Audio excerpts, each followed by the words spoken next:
Yan guys, magandang gabi po. So, may customer po tayo.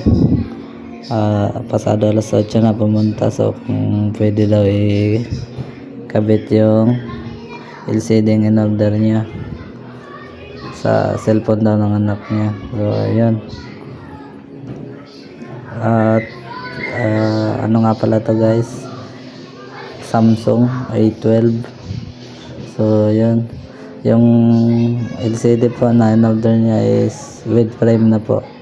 So, kaya maganda. Kasi lilipat na lang po natin lahat yan. Tinesting ko po muna. Siyempre bago kabit baka may problema yung LCD. Then, gumagana naman po. So, yun, isa-isahin lang po natin na tanggalin yung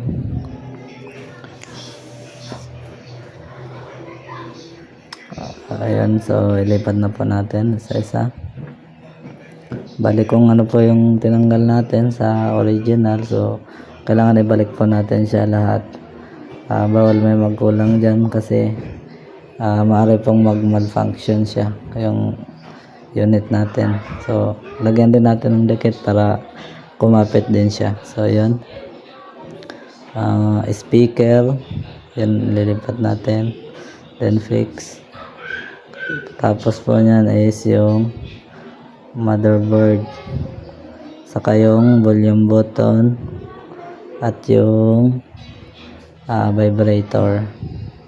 Yeah, so yun, lagyan po natin ang dikit. At yung ano pa pala guys, yung mouthpiece, yan po yung mahalaga dyan. At may mga maliliit din po palang ano yan, spacer. So mahalaga po yung mga yan kasi pagka may hindi tayo naibalik dyan, so pwedeng mag-cause na mag-overheat yung motherboard natin at mag-umpisa na siyang masira. Then yung iba nagmamalfunction. So kaya nga po sabi ko, lahat ng tinanggal sa original is kailangan maibalik siya. Then yan, so assemble na po. Tapos